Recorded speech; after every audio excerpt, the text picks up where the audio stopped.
پیارے دوستو، آج ہم آپ کو ایک ماں اور بیٹے کے حج کا واقعہ سنانے والے ہیں۔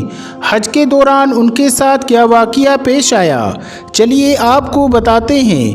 اس سے پہلے آپ سے گزارش ہے کہ اگر ابھی تک آپ نے ہمارے اس ویڈیو کو لائک نہیں کیا ہے تو ابھی لائک کر دیں، اور اسی طرح کی ویڈیوز دیکھنے کے لیے ہمارے یوٹیوب چینل کو سبسکرائب کر کے ساتھ میں لگے بیل آئیکن کو بھی ضرور دبا دیں۔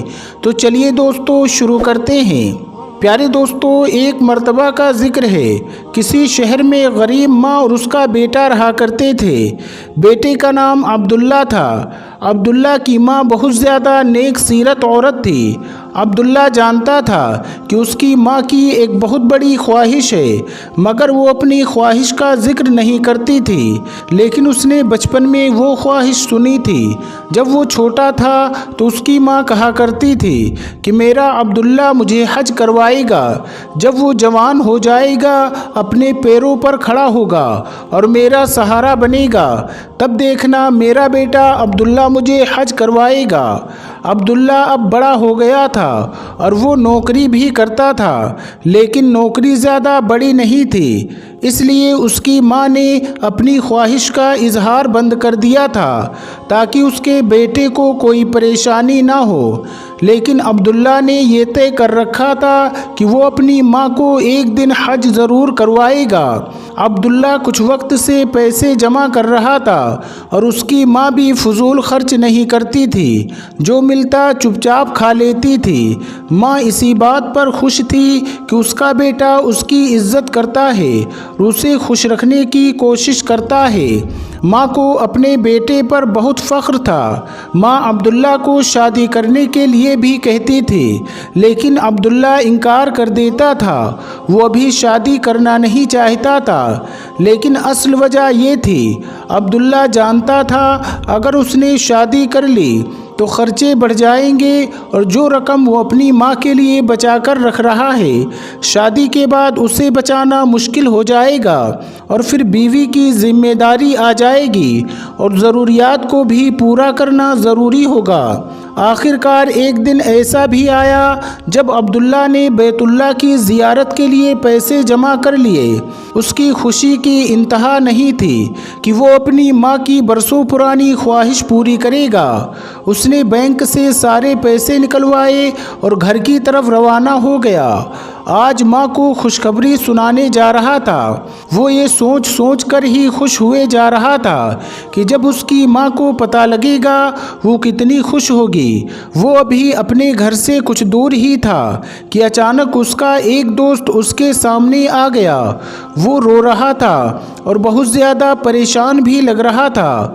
اس کا دوست کہنے لگا، عبداللہ میری مدد کرو، میرا بیٹا دوسری منزل سے گر گیا ہے اور اس کا سر پھٹ گیا ہے، ڈاکٹر نے آپریشن کے لیے کہا ہے اور وہ بہت بھاری رقم مانگ رہے ہیں، اور جب تک پیسے جمع نہیں کروائیں گے آپریشن بھی شروع نہیں ہوگا۔ عبداللہ خدا کا واسطہ میری مدد کرو، وہ میری اکلوتی اولاد ہے اور مجھے بہت عزیز ہے، میں اس کے بغیر مر جاؤں گا۔ عبداللہ میری مدد کرو، تمہارے علاوہ تو میں کسی کو جانتا بھی نہیں ہوں۔ اپنے دوست کی باتیں سن کر عبداللہ کا دل رنجیدہ ہو گیا۔ اسے اپنے دوست کی حالت پر بہت ترس آیا۔ اب اس کے دل و دماغ پر ایک جنگ چھڑ گئی۔ ایک طرف ماں کا حج تھا اور دوسری طرف دوست کے بیٹے کی جان تھی۔ اس نے اپنی پوری زندگی لگا دی تھی یہ پیسے جمع کرنے میں۔ وہ سوچ رہا تھا اب میں کیا کروں۔ اچانک ماں کی آواز کانوں میں گونجنے لگی۔ وہ آواز یہ تھی، عبداللہ جب کوئی تمہارے پاس مدد کے لیے آئے تو مدد کرنے سے گریز نہ کرنا۔ اللہ پاک مدد کرنے والوں کو پسند کرتا ہے اور اللہ پاک کسی کا احسان نہیں رکھتا۔ تم جو دو گے اللہ 10 گنا بڑھا کر تمہیں واپس کرے گا۔ ماں کی یہ آواز سن کر عبداللہ نے اسی لمحے اپنے دوست کی مدد کرنے کا فیصلہ کر لیا۔ اپنی جیب سے پیسے نکال کر دوست کو دے دیے۔ دوست اس کا ڈھیروں شکریہ ادا کرتا ہوا اپنی منزل کی طرف نکل گیا اور عبداللہ اپنے گھر کی طرف۔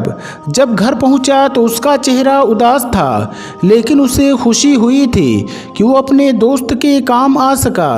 لیکن اسے دکھ اس بات کا تھا کہ وہ اپنی ماں کی خواہش پوری نہ کر سکا۔ ماں نے پریشانی کی وجہ پوچھی تو وہ ٹال گیا۔ عشاء کی نماز پڑھنے کے بعد اپنے رب کی بارگاہ میں وہ بہت رویا، اے اللہ، تو میرے دل کا حال جانتا ہے۔ میں اپنی ماں کو حج کروانا چاہتا ہوں، لیکن اب نہیں کروا سکتا ہوں۔ میرے پاس وسائل بھی نہیں ہیں، میں خالی ہاتھ ہوں۔ میں نہیں جانتا میرا اور میری ماں کا ساتھ کتنے وقت کا رہ گیا ہے، لیکن میں چاہتا ہوں کہ تو میری ماں کو صبر عطا کر دے۔ اگر وہ اپنی زندگی میں حج ادا نہ کر سکے تو اسے اگلی زندگی میں حج جتنا اجر عطا کرنا۔ میری ماں کا دل بہت نیک ہے۔ اور پھر وہ سجدے میں گر گیا۔ عبداللہ اگلی صبح جب اپنے دفتر پہنچا تو اس کا وہی دوست ملا۔ عبداللہ کو دیکھتے ہی اس کا دوست اس کے گلے لگ گیا اور کہنے لگا، میں تمہارا شکریہ کیسے ادا کروں؟ تمہاری وجہ سے میرے بیٹے کی جان بچ گئی۔ عبداللہ نے نفی میں سر ہلایا، تمہارے بیٹے کی جان اللہ کے فضل سے بچ گئی ہے۔ اس کے دوست نے کہا، بے شک میرے بھائی۔ عبداللہ کا باس نیک آدمی تھا۔ اس کے آفس میں ہر سال حج کی قرآن دازی ہوتی تھی۔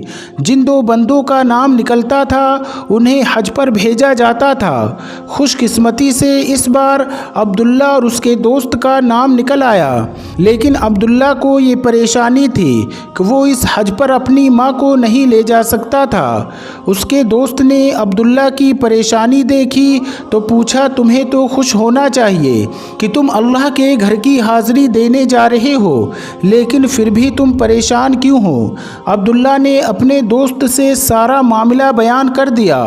اس کا دوست مسکرا دیا اور کہنے لگا، آج وہ دن ہے جب میں تمہیں تمہارے احسان کا بدلہ چکا دوں۔ عبداللہ نے ناسمجھی میں اپنے دوست کو دیکھا اور کہا، کیا مطلب ہے تمہارا؟ دوست نے کہا، تم میری جگہ اپنی ماں کو اپنے ساتھ لے جاؤ۔ عبداللہ یہ سن کر بہت خوش ہوا اور اپنے دوست کو گلے لگا لیا، اور پھر عبداللہ اور اس کی ماں نے ایک ساتھ حج ادا کیا۔ حج کے دوران ایک خاندان ان کے ساتھ حج ادا کر رہا تھا۔ انہوں نے دیکھا عبداللہ اپنی ماں کا بے حد خیال رکھ رہا ہے۔ کبھی ماں کو اپنے ہاتھ سے کھانا کھلاتا ہے تو کبھی ماں کے پاؤں دباتا ہے۔ وہ خاندان عبداللہ سے اتنا متاثر ہوا کہ انہوں نے اپنی بیٹی کے لیے عبداللہ کا رشتہ مانگ لیا، اور اس طرح عبداللہ کا نکاح حضور اکرم صلی اللہ علیہ وسلم کے شہر پاک مدینہ منورہ میں ہو گیا۔ سبحان اللہ۔ دوستو، امید کرتے ہیں کہ آج کی ہماری یہ ویڈیو آپ کو ضرور پسند آئی ہوگی۔ ماں بیٹے کے اس خوبصورت رشتے کے بارے میں آپ کی کیا رائے ہے؟ کمنٹ باکس میں جا کر ضرور کمنٹ کریں، اور ساتھ ہی آج کی اس ویڈیو کو اپنے دوست احباب کے ساتھ شیئر ضرور کریں۔ انشاءاللہ بہت جلد اگلی ویڈیو کے ساتھ پھر آپ کی خدمت میں حاضر ہوں گے۔ السلام علیکم۔ اللہ حافظ۔